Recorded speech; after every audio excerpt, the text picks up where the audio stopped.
البدع والأهواء، أهل البدع العقائدية وأهل البدع السياسية. نقول بيننا وبينكم السلف، بيننا وبينكم الكتب، كان فيقول البدع بيننا وبينكم. Alhamdulillahi Rabbil Alamin, wassalatu wassalamu ala al-mab'uthi rahmatan lil alamin, wa ala alihi wa ashabihi ajma'in, amma ba'd. Endak ya Abdurrahman, siapa itu Rasul yang pertama kali diutus ke muka bumi?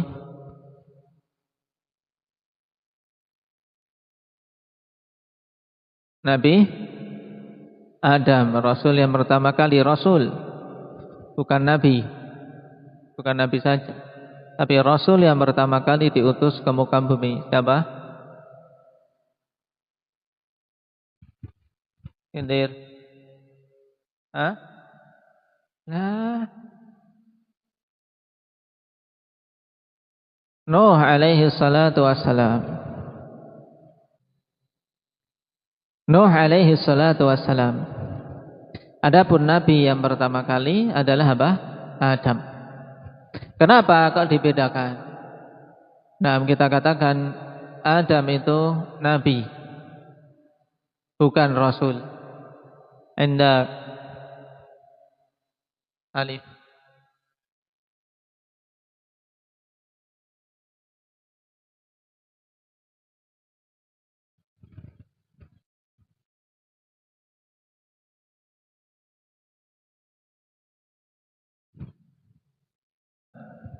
Karena datang dalil yang menjelaskan demikian. Nabi sallallahu alaihi wasallam ketika mengkhabarkan mereka-mereka yang ada di padang mahsyar mendatangi Nuh alaihi salatu wasallam dan mengatakan, anta awwalur rasul ila ahlil ard. Adapun Adam seorang nabi. Nah, dari isi makna jelas juga ikhwani fillah, karena pada zaman Adam alaihi salatu wasalam tidak ada mukadzibnya, tidak ada orang-orang yang mendustakan tauhid. Semuanya di atas agama yang satu, ummatan wahidah.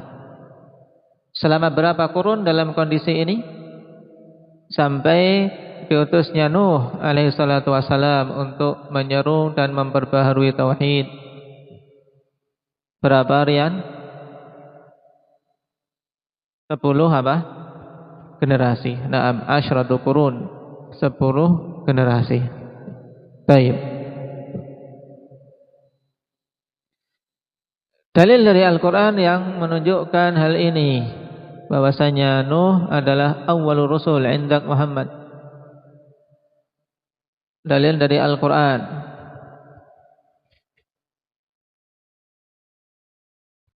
Inna awhayna ilaika kama awhayna ila Nuhin wan nabiyyina min ba'dih. Taib. Ini dalil yang dibawakan oleh Syekh Muhammad bin Abdul Wahhab rahimahullahu taala, ikhwan. Taib. Sesungguhnya kami telah wahyukan kepadamu sebagaimana telah kami wahyukan kepada Nuh dan para nabi setelahnya. Naam. Sisi pendalilannya apa, ikhwan? Di sini Allah Subhanahu wa taala mengawali penyebutan dengan Nuh. Kama auhayna ila Nuh. Jadi yang diwahyukan kepada nabi berupa risalah sebagaimana apa? Yang diwahyukan pertama kali kepada Nuh alaihi salatu wasalam. Naam. Yaitu risalah pertama kali berarti apa? Diwahyukan kepada Nuh.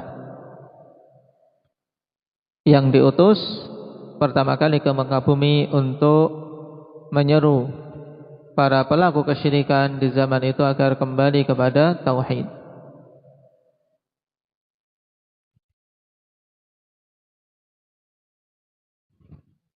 Pendalilannya juga wan nabiyyina min ba'dih, dan nabi-nabi setelah beliau, ikhwan. Ba'dihi ad-dhamir kembali ke siapa? Di sini dhamirnya kembali ke siapa? Arin. Nabi Nuh. Nah, kepada Nuh alaihi salatu wasalam. Seandainya di sana ada Rasul yang diutus sebelum beliau, maka tentu akan disebutkan.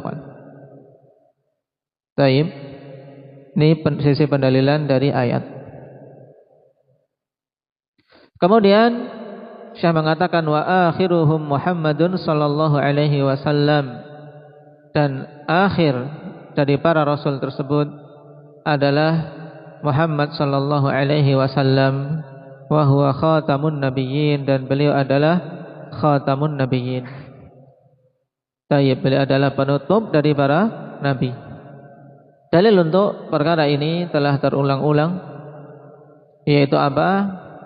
Indak Abu Muhammad.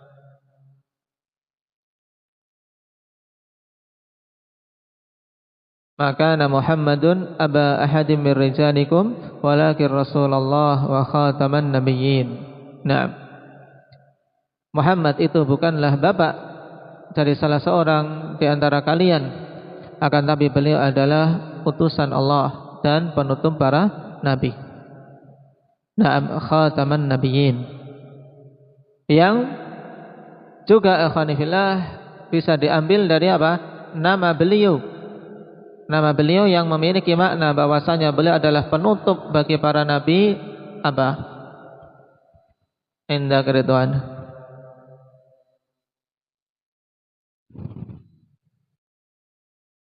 Dari nama-nama Rasul sallallahu alaihi wasallam yang maknanya beliau adalah apa? Nabi yang terakhir, tidak ada nabi setelah beliau.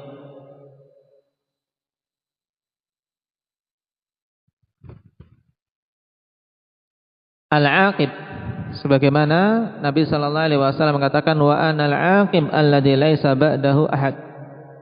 Aku adalah al-aqib, yaitu nabi yang terakhir yang tidak ada seorang pun yang diutus setelahnya. Ini menunjukkan beliau adalah akhir dari para anbiya. Kemudian beliau mengatakan ana Ahmad wa ana Muhammad, ya, ana Muhammad wa Ahmad wal muqaffi. Muqaffi yaitu apa? Seorang yang telah didahului oleh orang sebelumnya dari para rasul, para nabi. Menunjukkan beliau adalah yang terakhir, bermakna sama dengan al-aqib. Ini dua nama, ingat-ingat, yang menegaskan bahwasanya beliau sallallahu alaihi wasallam adalah penutup para anbiya.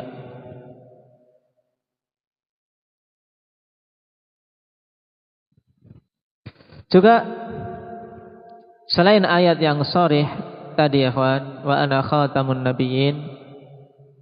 Naam. Atau kalau dalam ayat apa? Maka Muhammadun aba ahadim min rijalikum walakin Rasulullah wa khataman nabiyyin. Juga Rasulullah sallallahu alaihi wasallam telah menegaskan dalam hadis Ibnu Abbas radhiyallahu anhuma ketika masa-masa sakit beliau menyingkap sitar di rumah beliau, yaitu semacam korden penutup ketika beliau masih sakit, dan melihat manusia dalam kondisi bersaf-saf di belakang Abu Bakar radhiyallahu anhu. Kemudian Rasulullah sallallahu alaihi wasallam mengatakan, ya ayyuhan nas innahu lam yabqa min mubasysyiratin nubuwah illa ru'ya salihah yarahal muslimu aw turalah. Wahai manusia, sungguhnya tidak tersisa dari mubasysyiratin nubuwah.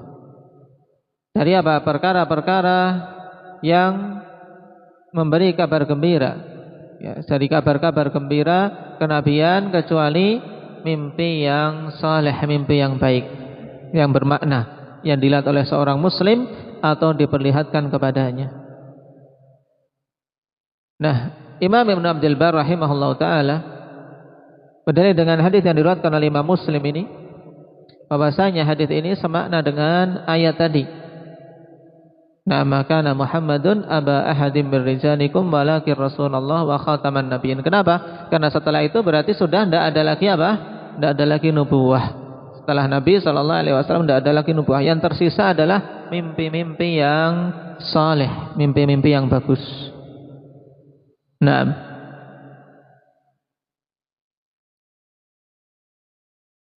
Dan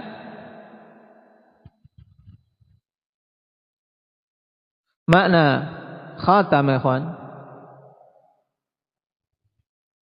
Dikatakan oleh Ibnu Mas'ud radhiyallahu anhu ketika menafsirkan ayat khitamuhu miskun. Nah, khitamuhu miskun ay akibatuhu ta'mul misk. Yaitu akhirnya yang mereka dapatkan adalah bau misik. Kemudian khutimatil Quran ay khatamtul Quran ay intahaitu ila akhirih. Aku sampai pada akhirnya. Baik, berarti makna khatamun nabi yaitu akhir dari para nabi, ini maksudnya. Dan tentang perkara ini telah berijma' umat tentangnya, tidak ada nabi setelah nabi kita Muhammad sallallahu alaihi wasallam.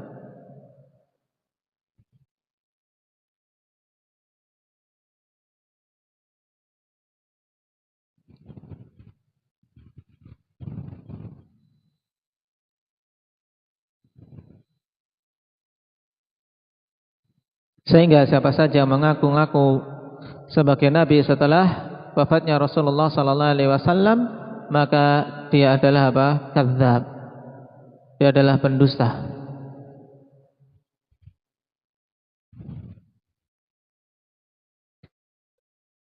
Nabi sallallahu alaihi wasallam juga telah menegaskan tentang hal ini, yaitu tidak adanya nabi setelah beliau dalam hadis yang lain, di antaranya hadis Abi Hurairah radhiyallahu anhu. Beliau mengatakan, kanat banu Israil tasusuhumul anbiya, kullama halaka nabiyyun khalafahu nabiyyun, wa innahu la nabiyya ba'di. Dulu banu Israil diatur oleh para nabi, yaitu para nabi yang apa? Yang mengatur mereka, membimbing, mensiasati mereka. Ini menunjukkan akhwanifillah bahwasanya seharusnya yang mengatur, memberikan bimbingan ya para ulama, orang-orang yang memiliki ilmu, sehingga mengarahkan mereka pada kebaikan. Setiap meninggal nabi diganti oleh nabi berikutnya. Dan sungguhnya tidak ada nabi setelah kata beliau sallallahu alaihi wasallam.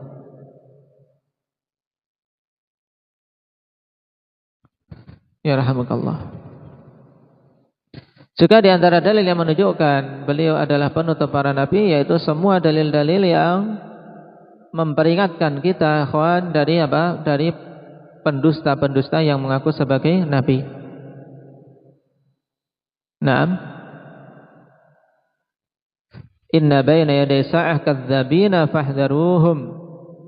Sungguhnya sebelum tegaknya hari kiamat ada para pendusta, maka berhati-hatilah kalian.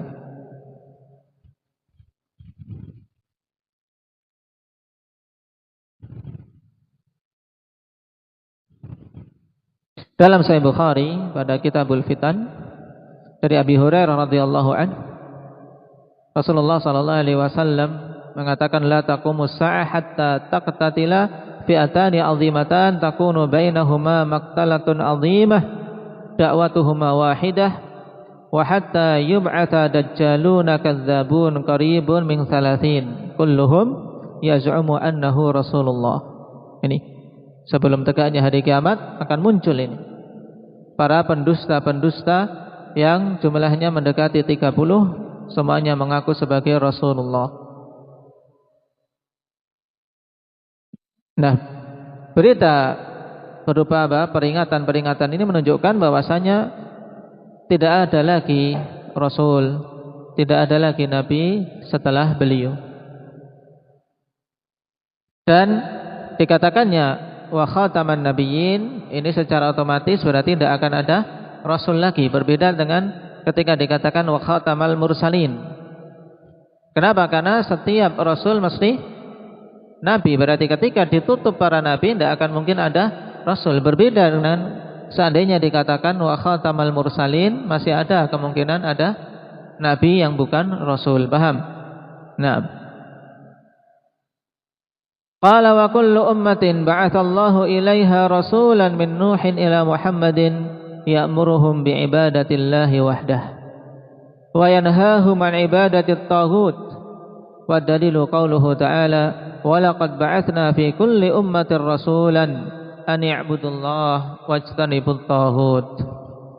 Dan semua umat Allah Subhanahu wa taala utus kepada mereka seorang rasul, mulai dari Nuh alaihi salatu wasalam sampai kepada Muhammad sallallahu alaihi wasallam, memerintahkan mereka untuk beribadah kepada Allah Subhanahu wa taala semata.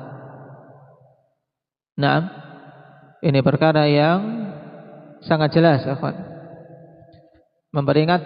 Memerintahkan untuk ibadah kepada Allah semata, wa yanhahum 'an ibadatit taghut, dan melarang mereka dari peribadatan kepada taghut. Yang akan kita lewati nanti maknanya, yaitu semua yang diibadahi selain Allah Subhanahu wa taala. Dalilnya firman Allah Subhanahu wa taala, wa laqad ba'atsna fi kulli ummatin rasulan an ya'budullaha wajtanibut taghut. Sungguh telah kami utus pada setiap umat itu seorang rasul untuk menyeru u'budullah, beribadahlah kalian kepada Allah Subhanahu wa taala dan jauhilah taghut. Hadits ini sharih pada perkataan fi kulli ummatin, pada setiap umat, atau ayat ini ayat ini sharih fi kulli ummatin, pada setiap umat diutus rasulan, seorang rasul. Dan seruannya ikhwan juga seruan yang sama semuanya, menyeru apa? Kepada tauhid, u'budullah wajtanibut taghut.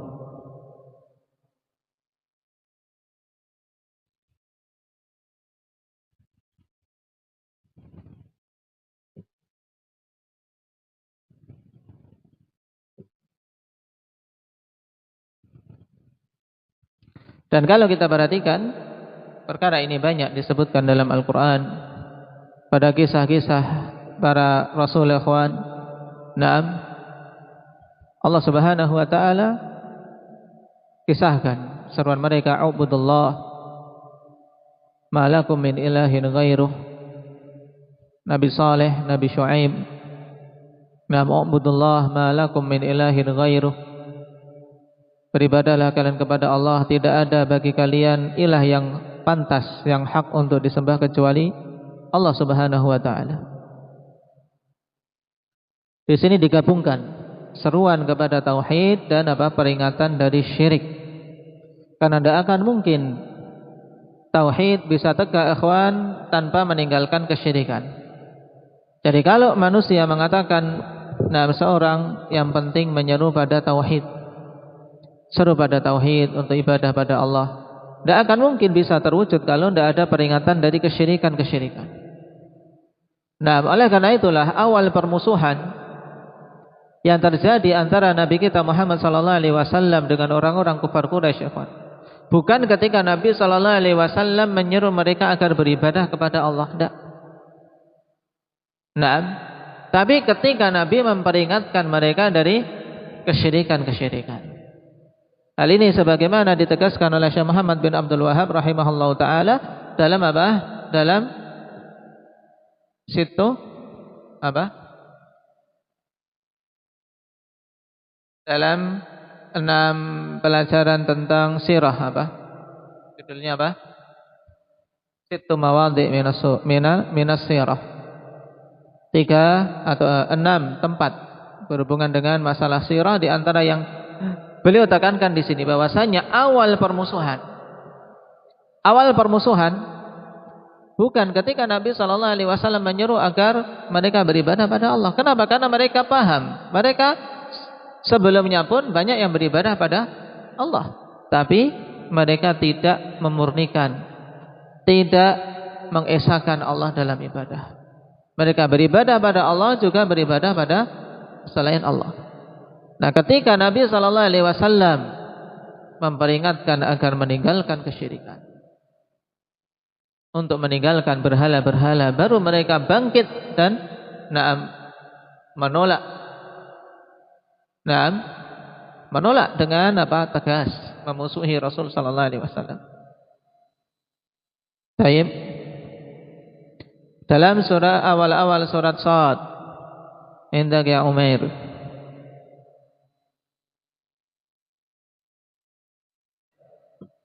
Naam, aj'ala al-alihata ilaha wahida. Inna hadza la syai'un 'ujab. Apakah Muhammad mau menjadikan ilah yang banyak itu menjadi satu saja, hanya diserahkan pada Allah beribadah, dan ini sesuatu yang aneh. Baik.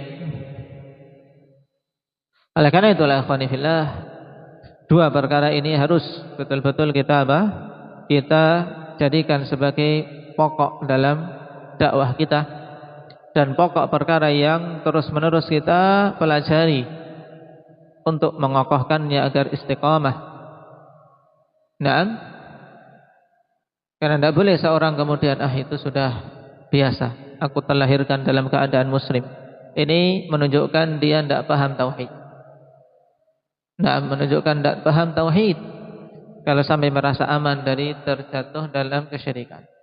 Kalau Ibrahim alaihi salatu wassalam, abul muwahhidin, terus merasa khawatir dari terjatuh dalam peribadatan kepada berhala, apalagi kita. Jangan dikira kesyirikan itu hanya ketika menyembah berhala saja. Banyak cabang-cabang kesyirikan, apalagi yang berhubungan dengan syirkun niyah wal qasd, syirik niatan dan maksud-maksud tujuan.